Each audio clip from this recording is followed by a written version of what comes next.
Yeah.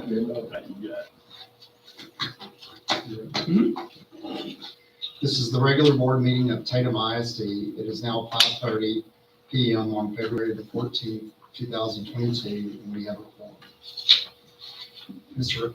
or Ms. Amy, will you say the pledge of allegiance and Mr. Adams? I pledge allegiance of the United States of America and to the republic for which it stands, one nation, under God, indivisible, with liberty and justice for all. O most gracious and eternal and blessed God, we come realizing, Father, you God and God alone, dear Master. Father, we give all praise, honor, and glory to your name, dear Master. And Father, we just thank you, O God, for this another day that you allowed us, Father, to make it through, Father. We come saying thank you, O God, for the opportunity to serve our children, Father, our community, our students, and Lord God. We pray, O God, as we go through our meeting, Father, that all things we've done decently and in order. We pray, Master, we lead us, guide us, and direct us in all that we say. We ask all these things in the name of Christ Jesus' name. I pray, ask it all. Amen. Amen. This line is anyone? Need a motion to approve the consent items as presented. I do need to let you know that the board goals update will be, that's out on this one. It'll be updated next month. So everything but the board goals. Mr. President, I move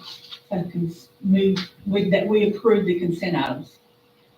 I say, Go ahead, Bruce. I say. All in favor? First thing we have today is our trustee election information. So I'm going to pull that up and give you the dates of that. We have Mr. Adams, place 4, Mr. Williams, place 5, and then the unexpired term for C. Larry Smith in place 2. Filing dates are January 19th through February 18th of 22. And then election day would be May 7th of 22. And then May 10th would be the first time we could canvass the votes. So we might be moving that May board meeting back to that Tuesday or something. So we don't have to meet on the 9th and then turn around and meet on the 10th too as well.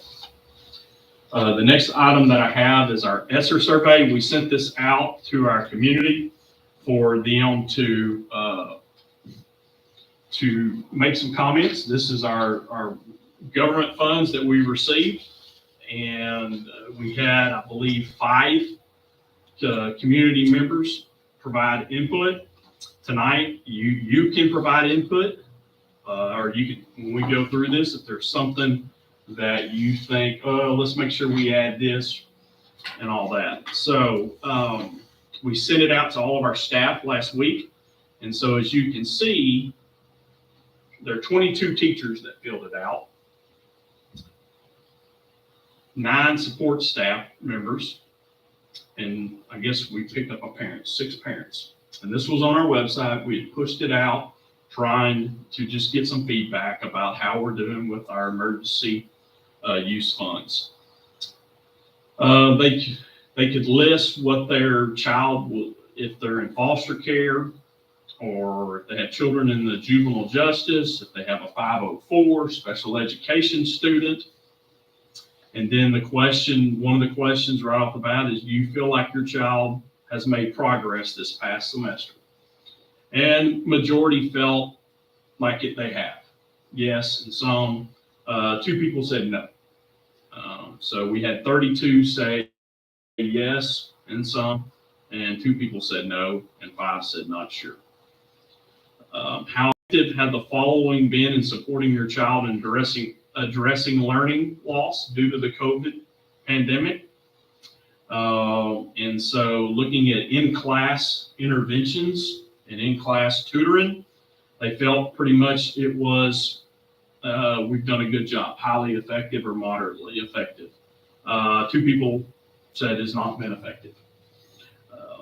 At-home student resources, again, this should not be high because we do not have at-home learning going on, as some districts across the state has had virtual learning. We have not had that. So our extended day also is low right now because that's fixing to kick off as well.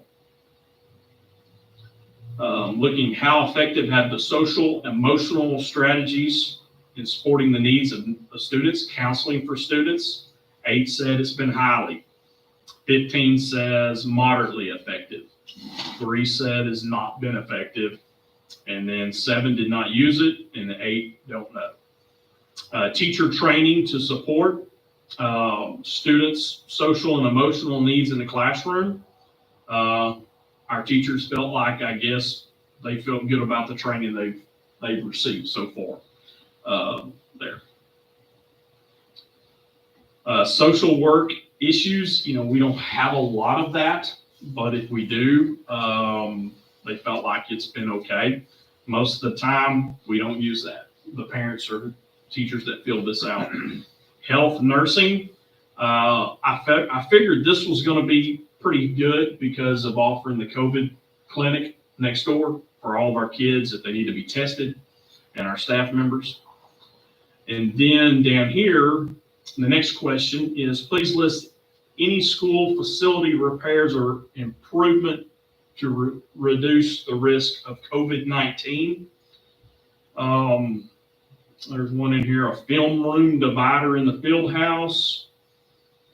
I feel as though the district's doing a good job to slow it down. Ventilation issues, no air filters in the classroom, vents are dirty and moldy. I feel things are getting better here in the school.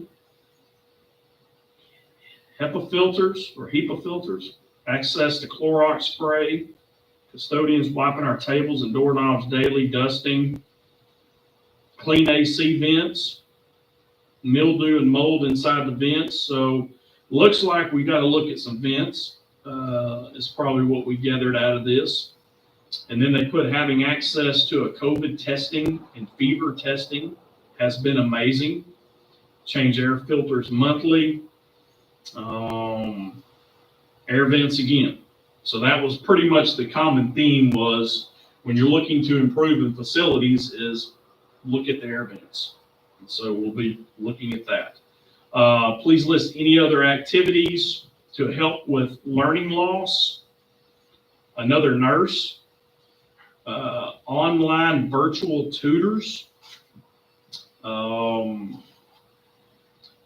then it becomes interventionist. And that is something that we are looking at, that I've talked to you about in the past, is having a reading and math interventionist at the primary and at the elementary campuses.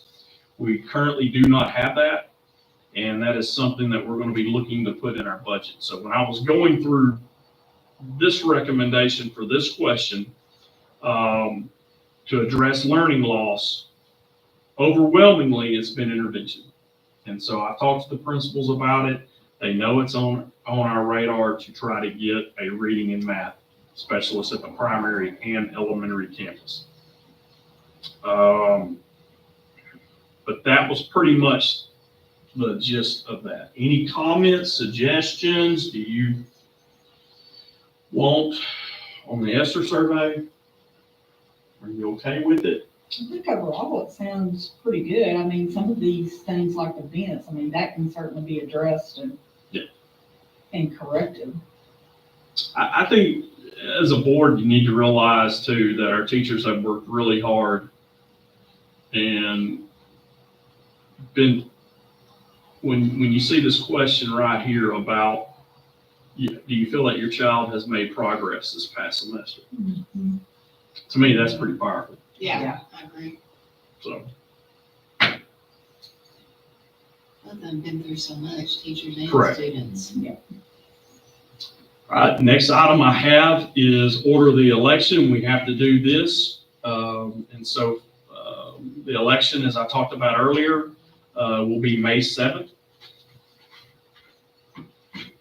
And the gentleman and the unexpired term.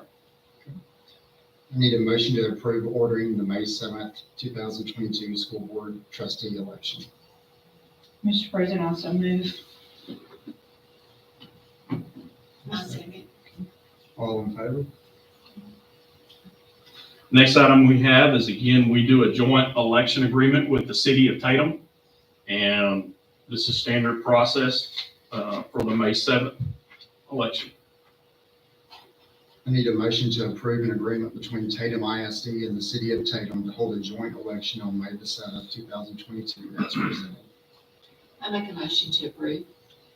I second it. All in favor?